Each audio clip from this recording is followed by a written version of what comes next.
আমাদের অভিমানী প্রধান উপদেষ্টা এখনও নাটক করছেন, এখনও খেলছেন। অনেকের কাছে সেই বিষয়গুলো পরিষ্কার হয়ে উঠছে এবং অনেকে সেই মন্তব্যগুলোই করছেন। আচ্ছা, শনিবার সন্ধ্যায় বিএনপিকে, এনসিপিকে, জামাত ইসলামীকে কেন বৈঠকের জন্য ডাকা হলো?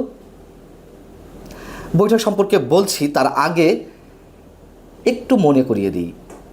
গত 9.5 মাসে প্রধান উপদেষ্টা রাজনৈতিক দলগুলোর সঙ্গে যে বৈঠকগুলো করেছেন, নিশ্চয়ই আপনাদের মনে পড়ে, এর সবকটিই প্রায় যখন তিনি বিপদে পড়েছেন অথবা কোনো বিষয়ে যখন সিদ্ধান্তহীনতায় ভুগছিলেন সরকারের উপদেষ্টা, তখন রাজনৈতিক দলগুলোর সঙ্গে বৈঠকে বসেছেন।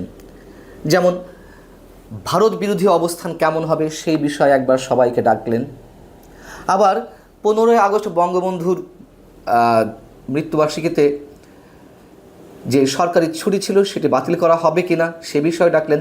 এরকম যখনই কোনো রকম সমস্যায় পড়েছেন নিজের জায়গা থেকে, তখন রাজনৈতিক দলগুলোকে ডেকেছেন। কিন্তু নির্বাচন ইস্যুতে বা অন্যান্য ইস্যুতে, জাতীয় গুরুত্বপূর্ণ ইস্যুতে কখনোই রাজনৈতিক দলগুলোর সঙ্গে বসেননি। এবারও তিনি বিপদে পড়েছিলেন মানে তিনি বিপদ অনুভব করছিলেন। সেনাপ্রধান গত 21শে মে অফিসার্স অ্যাড্রেসে যে জনপ্রত্যাশার কথাগুলো তার কণ্ঠে প্রতিধ্বনিত করলেন, সেখান থেকে মনে হলো যে তিনি সম্ভবত বিপদে পড়তে যাচ্ছেন। এবং যার কারণে আমরা কিছু নাটক দেখলাম পদত্যাগের। তার পরবর্তীতে কেউ কেউ তাকে পরামর্শ দিল, বিশেষ করে এনসিপি, জাতীয় নাগরিক পার্টি, যে সবাইকে নিয়ে রাজনৈতিক আলোচনা করতে হবে, সবাই যে তার সঙ্গে আছে সেটি প্রমাণ করতে হবে। সেই জায়গা থেকে প্রাথমিকভাবে শনিবার বিএনপি, জামাতে ইসলামী এবং এনসিপিকে ডাকা হলো। রোববার আবার সর্বদলীয় বৈঠক ডাকা হয়েছে। এখন এই বৈঠকে গিয়ে বিএনপি কী করলো? বিএনপির অবস্থাতেও মানুষ অনেক হতাশ, অনেক।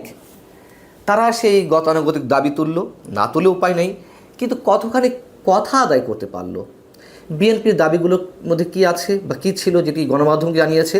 তারা ডিসেম্বরের মধ্যে নির্বাচন দাবি করেছে, তারা একটি রোড ম্যাপ দাবি করেছে, তারা নতুন যে দাবিটি মানে সাম্প্রতিক সময়ে সংযোজন হয়েছে, সরকারের দুই ছাত্র উপদেষ্টা আসিফ মাহমুদ সজীব ভুঁইয়া এবং মাহফুজ আলম, সাথে জাতীয় নিরাপত্তা উপদেষ্টা ডক্টর খলিলুর রহমান, তাদের অপসারণ দাবি করে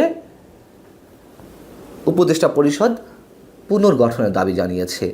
আর এর বাইরে আওয়ামী লীগের বিচার বা আওয়ামী লীগের যারা অপরাধী তাদের বিচার চলবে। পরবর্তী যে সরকার, নির্বাচিত সরকার আসবে, সেই সরকারের সময় বিচার অব্যাহত থাকবে, তার জন্য নির্বাচন থেকে থাকবে না। আর সংস্কার যেগুলো হওয়ার কথা বা ঐকমত্য ভিত্তিতে যেগুলো সিদ্ধান্ত নেওয়া হবে সেগুলোও চলবে, নির্বাচিত সরকার এসেও বাকিগুলো করবে, এই কথাগুলো। এখন সাংবাদিকদের প্রশ্ন ছিল যে এর পরিপ্রেক্ষিতে প্রধান উপদেষ্টা কি বললেন? বিএনপির উত্তর হচ্ছে, যেমন যুগ্ম মহাসচিব সালাউদ্দিন আহমেদ বলছেন, আশ্বাসের বিষয় ওনারা দেখবে। তো ওনারা তো দেখেই আসছে, আপনারা কি আদায় করলেন? আসলে কতটুকু বিএনপি আদায় করতে পারছে বা পারছে না, বিএনপি কতটা ক্ষতির সম্মুখীন হচ্ছে কি হচ্ছে না, এটা তো একান্তই তাদের নিজস্ব বিষয়, তাই না? মানুষের যদি প্রত্যাশা বা মানুষের যদি চাওয়া, কত দ্রুত একটা নির্বাচন অনুষ্ঠান করা যায়, যদিও বিএনপি সেই দাবিগুলো করছে, কিন্তু বিএনপির যে মাঝে মধ্যে কথাবার্তা বা যে কর্মকাণ্ড, সেখানে মানুষ হতাশ, তারা নরম গরম খেলা খেলেই যাচ্ছে। কী লাভ হলো এই বৈঠকে? এবং আমি বলছিলাম, প্রধান উপদেষ্টা যখন বিপদে পড়েন তখনই হৈ হৈ করে সবাইকে নিয়ে বসেন। এই অভিযোগগুলো তো নিশ্চয় আমি জানাচ্ছি না, এই অভিযোগগুলো রাজনৈতিক দলগুলোর যারা শীর্ষ নেতা তারাই একাধিকবার বলেছেন। আমার সঙ্গে বিভিন্ন টক শোতে যারা কথা বলেছেন তারাও এই কথাগুলো বলেছেন। তাহলে এখনও পর্যন্ত প্রধান উপদেষ্টার প্রতি এক ধরনের বিশ্বাস রাখা হচ্ছে, আস্থা রাখা হচ্ছে, না অন্য কোনো ধরনের বিপদের আলামত তারা দেখছে? কী বিপদ হতে পারে তার উপর আস্থা না রাখলে? এবং নাটক যে চলছে সরকারের, তার আরও একটি জলজান্ত উদাহরণ, একটা সবচেয়ে বড় প্রমাণ, সেটি হচ্ছে শনিবার একনেক বৈঠকের পরে উপদেষ্টা পরিষদের সদস্যদের যেই রুদ্ধদ্বার বৈঠকটি হলো, সেই বৈঠকের পরে উপদেষ্টা পরিষদের পক্ষ থেকে প্রথমবারের মতন একটি বিবৃতি এলো জাতির সম্মুখে। সেই বিবৃতিতে কি বলা হয়েছে এর আগে আমি উল্লেখ করেছি অন্য প্রসঙ্গে, কিন্তু সেভাবে ব্যাখ্যা করিনি। একটু খেয়াল করুন, বিবৃতিটা অনেক বড় এবং সেখানে একটা পর্যায়ে লেখা রয়েছে, অন্তর্বর্তীকালীন সরকারের উপরে অর্পিত 3টি প্রধান দায়িত্ব নির্বাচন, সংস্কার এবং বিচার, এগুলো নিয়ে বিস্তারিত আলোচনা হয়েছে উপদেষ্টা পরিষদের বৈঠকে। এসব দায়িত্ব পালনে বিভিন্ন সময় নানান ধরনের অযৌক্তিক দাবি দেওয়া, উদ্দেশ্য প্রণোদিত ও এখতিয়ার বহির্ভূত বক্তব্য এবং কর্মসূচি দিয়ে যেভাবে স্বাভাবিক কাজের পরিবেশ বাধাগ্রস্ত করে তোলা হচ্ছে এবং জনমনের সংশয় ও সন্দেহ সৃষ্টি করা হচ্ছে, তা নিয়ে বিস্তারিত আলোচনা হয়েছে। তাহলে এই যে কথাগুলো বলল, এর মধ্যে অবশ্যই কিছু বিষয় তো দৃশ্যমান, যে অযৌক্তিক দাবি দেওয়া কিংবা উদ্দেশ্য প্রণোদিত কর্মসূচি বিভিন্ন স্টেক হোল্ডাররা তো করছেন, সরকারের কিংবা রাজনীতির। দুটি শব্দ, উদ্দেশ্য প্রণোদিত এবং এখতিয়ার বহির্ভূত বক্তব্য, কাকে মিন করলো উপদেষ্টা পরিষদ?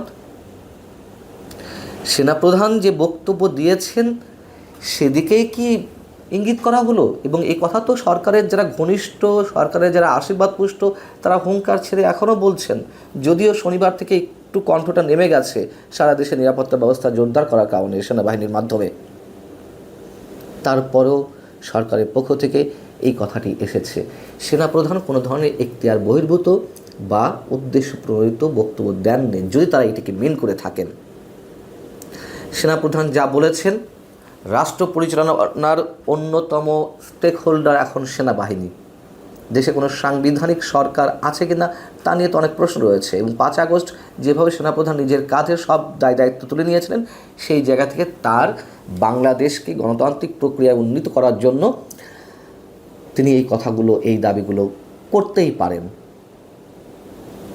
তাহলে যে নাটক করে গত 2 দিন মানুষের দৃষ্টি অন্যদিকে ডাইভার্ট করার চেষ্টা করা হোক, অথবা নিজের জনপ্রিয়তা যাচাই করা হোক, যেই পদত্যাগের বিষয়টি আমরা শুনেছি, তার পরবর্তীতে এসে আবার এই ধরনের শব্দ সরকারের বিবৃতিতে উল্লেখ করা অবশ্যই একটা অন্যরকম খেলার অংশ, নাটকের অংশ।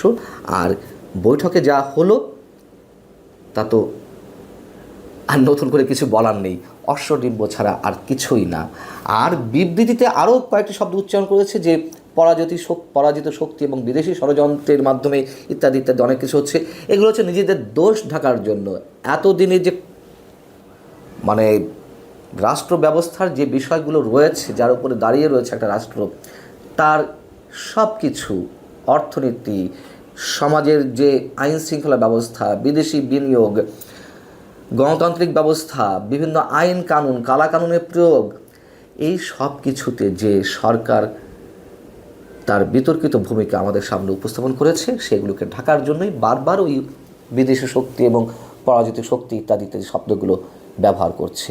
এগুলো মানুষের বুঝতে বাকি নেই। দেখা যাক খেলাগুলো কোন পর্যন্ত চলে। নিশ্চয়ই কোনো খেলায় কখনো শেষ পর্যন্ত সফল হয়নি, এটুকু তো আমরা জানি।